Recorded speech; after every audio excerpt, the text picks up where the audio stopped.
In a recent video, I covered what I think is a really important topic, which is the idea of working with what you have when we're trying to solo and improvise. I think it's very easy to feel like until you get your arpeggios down or your scales or whatever, or your theory, that you kind of aren't ready to solo. And I think you can solo with whatever you've got right now, and you just have to pick the right tunes, and you have to know how to sort of work with what you've got. I want to demonstrate this for you today, and I'm going to show you 4 levels of working with what you have for the song Topsy. We're just going to look at that A section. Looking at that A section, the chords are D minor, repeats this B flat 7, A7 4 times. Then G minor, B flat 7, D7, G minor. Back to our D minor, B flat A, stay on D minor. Then it would hit the B section, but we're just going to focus in on that bit. So in terms of harmony, what's going on, we're in D minor, and it's very much like a minor blues thing, just ignoring the B flat, A flat 7, E flat 7, D7. Very basically, we can think of it as, it's going one chord D minor, and then on that third line we hit G minor, which is the 4 chord, and then on the next line we go back to D minor. So very much like sort of minor blues sort of structure. So similar-ish to a minor blues. So level 1 is just using pentatonics. So we could use even just one pentatonic shape, so just the first position of the pentatonic like this. Just your D minor pentatonic, D, F, G, A, C, D. And we could also use G minor pentatonic for that G minor line. You could use shapes positions anywhere on the neck. That's G, B flat, C, D, F, G. They're what we call 2 octave positions of those.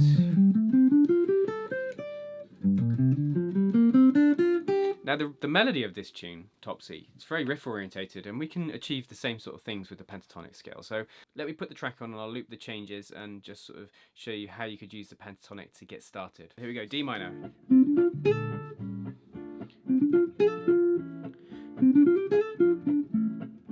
G minor.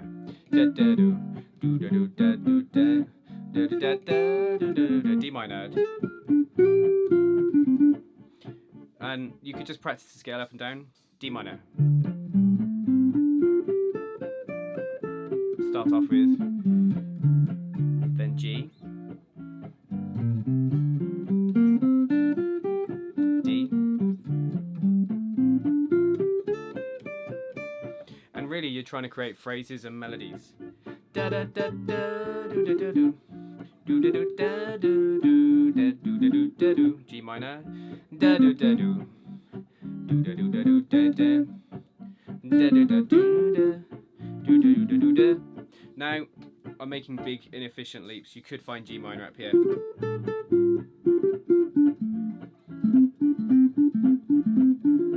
G minor here. Do.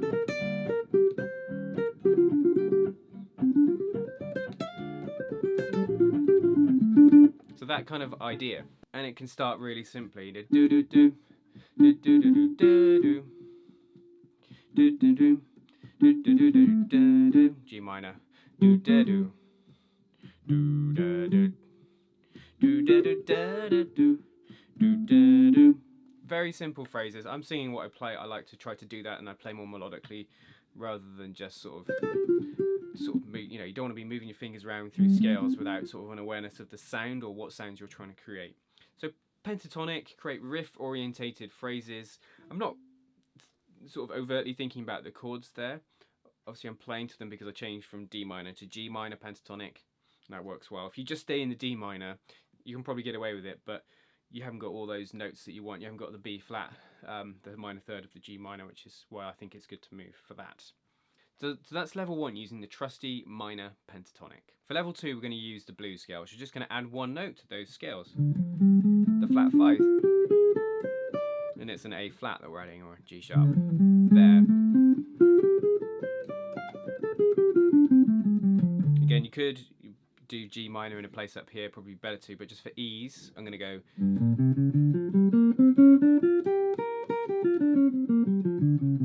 And what does this offer us? It offers us, again, a simple scale to work with, but also we get the tense note of the blues note, which should enable us to create some tension over those chords.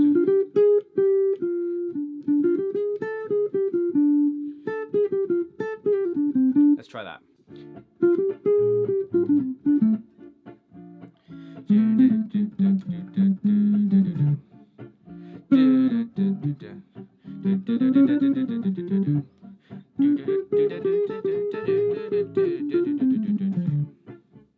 And one more time.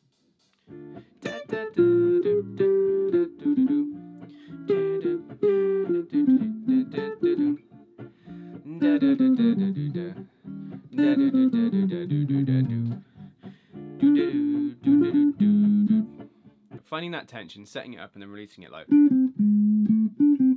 there. It's going D, C, A flat, A. So it's going to that flat 5. Get used to the sound of it. Let's create some little riffs.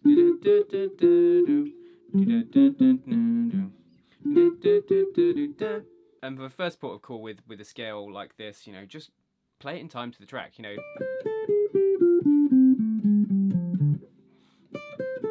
Going down the D blues, up the G, down the D.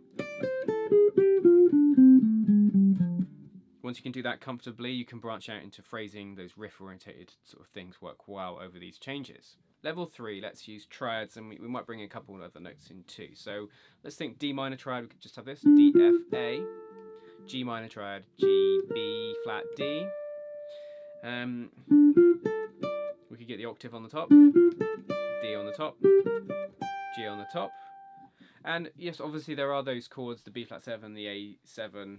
We'll think about those in a minute, but let's just try finding those against the chords.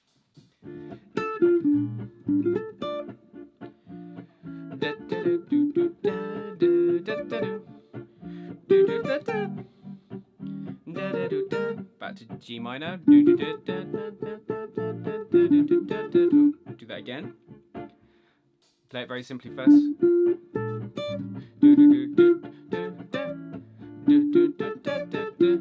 Then G minor. Led into it. Down.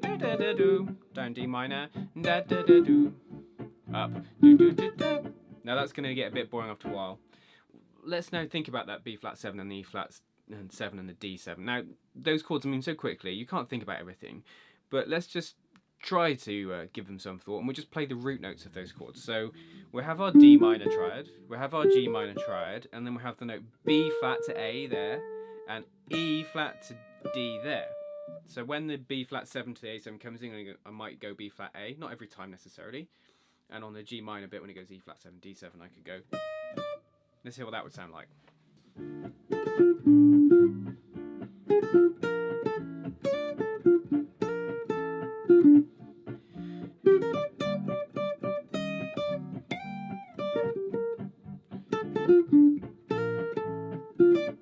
Trying to be melodic with what you have, trying to, you know, include rhythm can just bring these things to life. But you could hear there, at level 3, we're following the harmony a little bit more, and as a result we're playing to the chords a bit more than we did with just the pentatonic and the blues scale.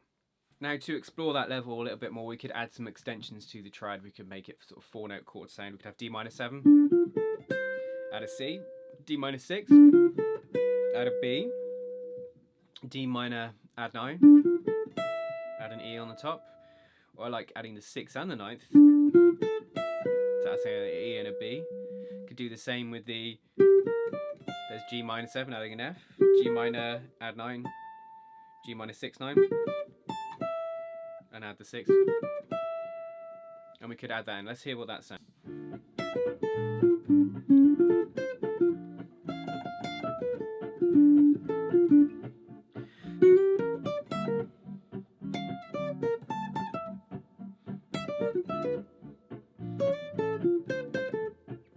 I think what we had there was a little bit more colour, a little bit more interest, and I think it shows that if you know your extensions, you can just modify your triads by adding, say, a 7th, a 6th, or a 9th, just for that little bit more interest and colour.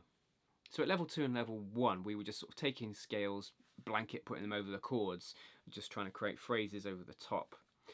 With level 3, we're trying to follow the chords a little bit more and add a bit more interest. With level 4, what we're going to do is add chromaticism. And this is a way to get some outside sounds in. So what we've been doing so far has sounded quite what I call inside, maybe apart from that blues note. But by adding chromatic notes, notes outside of the key if you like, we can bring in other sounds for more interest. Here's some examples of taking what we just had, how you can take it up a notch. If you just add a chromatic approach note beneath each triad note, you could have this.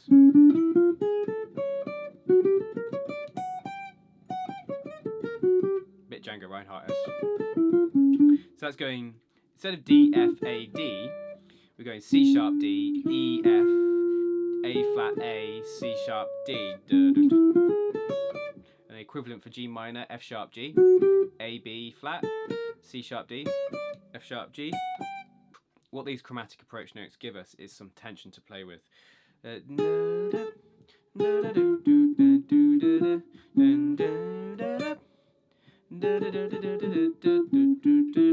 the G minor.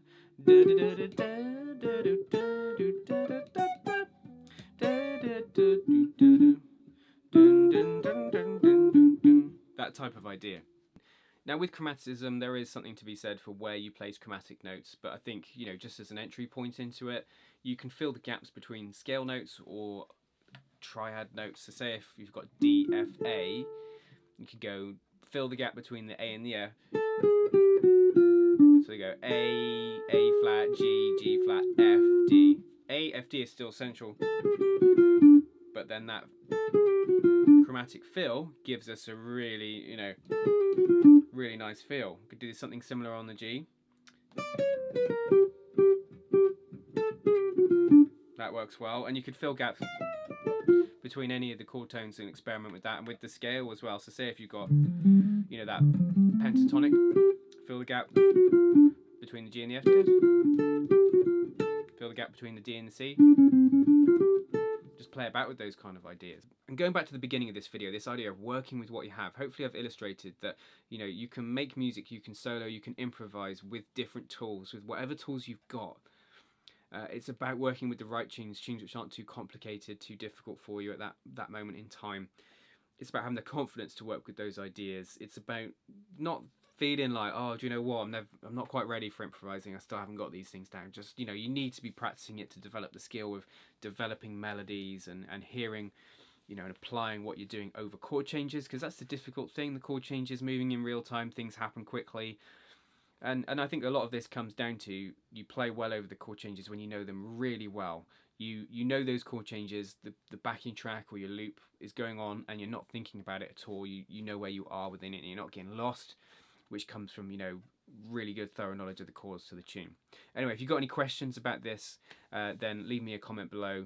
All of the resources available as PDF, link in the description, where I've also got links to my Buy Me a Coffee page if you want to shout me a coffee for today's lesson. And there's also a link to the Jazz Guitar with Andy Facebook group. And I'll put up 2 videos on the screen for you. The B section to Topsy, if you want to work on soloing over that, it's the same as kind of I got rhythm changes, so I'll put a link up to that, which would help you navigate those changes. And I'll also put a video up that I made about portioning the changes, which is this idea of just working with small sections of a tune at a time. Anyway, until next time, you take care.